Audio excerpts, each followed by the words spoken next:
Yun! Good morning guys! Nandiyan na naman tayo sa ating another episode ng Fracer Garage. At ngayon, ang gagawin natin yung aking shift knob. Kasi automatic to, automatic shift knob, papalitan natin. And it's Sunday and it's a beautiful day. Maganda na naman ang araw. Kaya samahan niyo ako, palitan natin ng shift knob yung aking sasakyan, yung ating Toyota Corolla project. Ang ipapalit nga po pala natin ito. Nakabili ko sa online ng bagong shift knob. Yan. Papalit natin ngayon itong shift knob ito dito. Okay? Come on! So, ayan guys. Papalitan natin itong shift knob na to. Kasi kung makikita nyo, parang ano na sinubukan ko linisan pero parang hindi na nilinis. So, nag-decide ako na palitan na lang siya ng ganitong shift knob. So, let's go. Ang problema ko lang, mayroon siyang button dito, yung para sa overdrive niya, yung switch niya ng on-off. Bala ko, if ever, kung makikita ko yung wiring, bala ko i-relocate na lang siya dito. Dito sa, ano na to, nakabili rin kasi ako ng switch. Titingnan ko kung pwede itong switch na nabili ko. Siya, sa online lang din ko nabili to. Sa, ito siya nabili eh. I think it's sa Lazada ko nabili to. Itong ano naman, itong shift knob is sa I think sa ano to, sa Shopee. Sa Shopee ko naman siya nabili. Yan, ito. Itong shift knob. So, first, paano natin palitan to? Kailangan daw ilagay sa low gear. Then, may dalawang screw dyan. Dalawang screw para palitan. Let's go. Kailangan ko ng ng Gorilla pad para sa camera. Okay? Yun guys, nabalik tayo. Dito tayo sa ating naayos ko na yung camera. Tatanggalin na natin itong shift knob. Okay? Kailangan natin ng screwdriver. Okay? Ito natin. Screwdriver. Yan, dalawang screw lang yan. Ay, nahulog. Yan, tanggalin. Make sure hindi mawawala.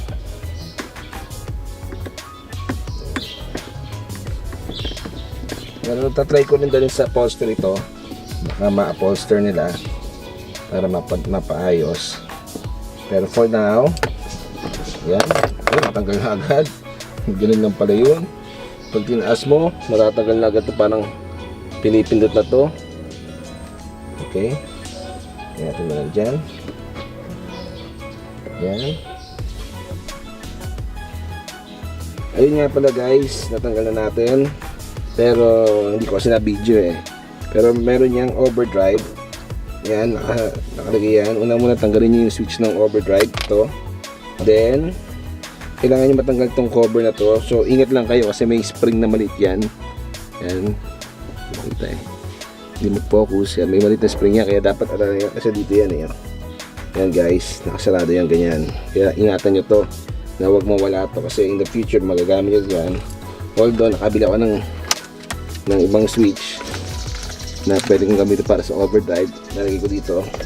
Yan guys, dito sa malapit sa handbrake para doon na lang yung switch. So yun, natanggal ko na. So, pasok ko nga ganoon para hindi siya umipit. Tapos tanggalin natin, ganyan putulin kasi hindi ko talaga siya may lulusot doon. Patuloy na lang natin. Yan. Yan, naputol na natin. Kanina pa pala, pinutol ko na. Ganun din pala. Yan. Tapos, yan po pala yan. Tagal ko na. Tagal ko na guys. Yan, basahan. At medyo matris. Yan. So,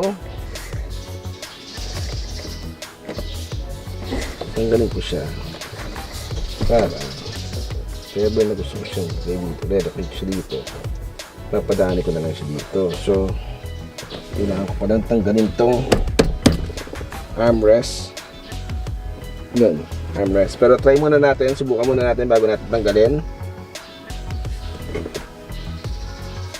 Try muna natin para hindi tayo doble-doble trabaho. Doble trabaho. Ayos pa siya.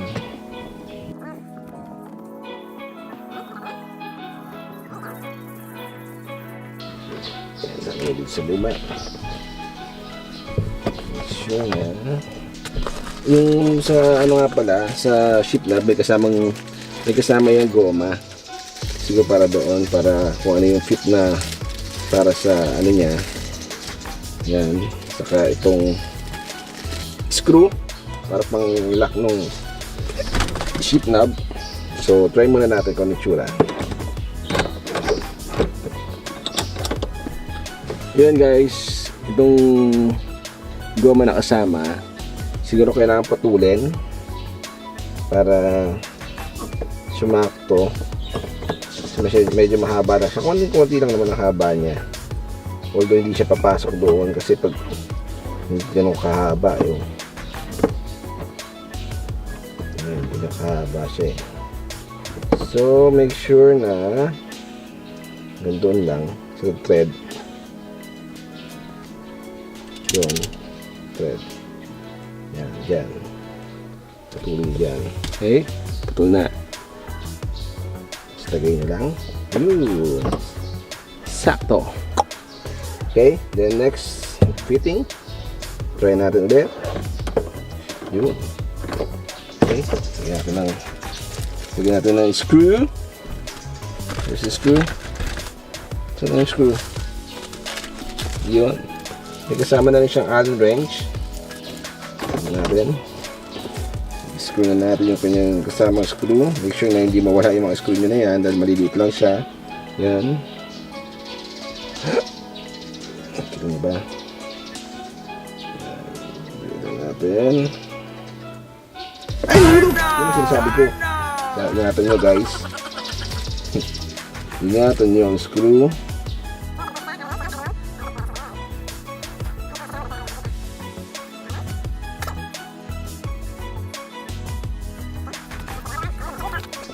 Dahil pag nawala yan, that's it. Hanap na kayo na panibagong tumilyo. Yan, so siya gano'n. Tingnan natin.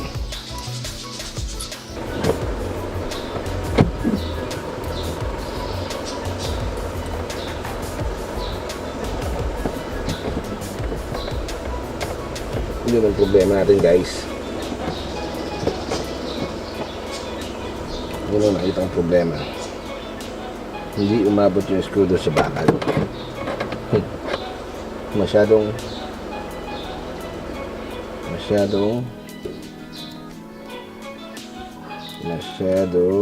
maliit ang screw. Ayun guys. So ginawa ko nga pala yung mga kasamang goma niya. Ginamit ko ulit pampaskip lang doon sa bakal. Inasok ko lang doon. So mamaya ikakat ko yun para hindi makita yung sobrang goma. So sana nakita ko naman. Yan, okay na siya. Perfect. Yan. Ito nyo guys. Tapos yung wire na lang ayusin natin. Ipitan na lang. Sinisigip ako na lang yung mga screw nya.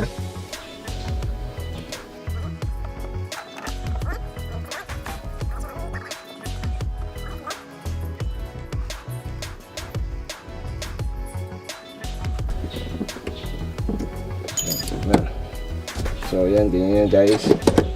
Yan. Yan. Make sure na hindi, yung adjustment nyo hindi kailangan pindutin na kasi for safety reason yan. Para yung mga bata hindi agad may ilalagay sa ano. Kailan meron pa ng distance na pag pindot nyo sakto na siya pasok. Yung mabilis mapasok kasi for safety yan eh. Yan o. Hindi nyo agad mawat. Yan. Yan. Yan.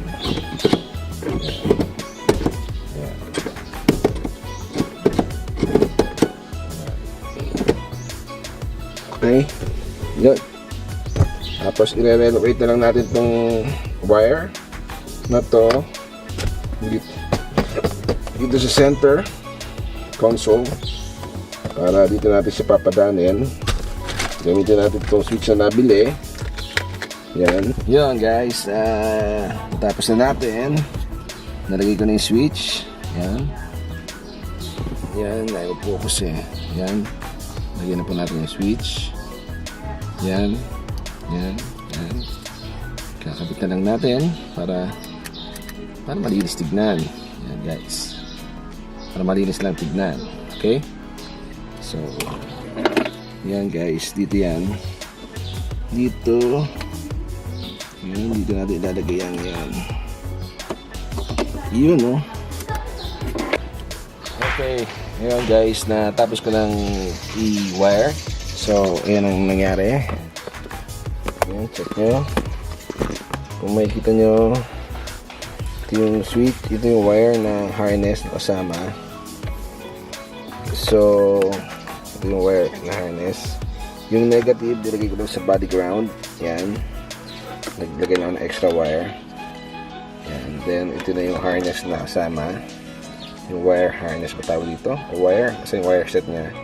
So ibabalik ko lang yung center console. Yan, babalik yung center console, then pakita ko sa inyo ulit. So ayan guys, natapos na. Ito yung switch ng overdrive. Pag in-on mo, mag-off doon. Pero pag in-on mo, yan, mawawala yung switch. Yan, yan. All working na po siya guys. Woohoo! Yan ang shift knob, of course.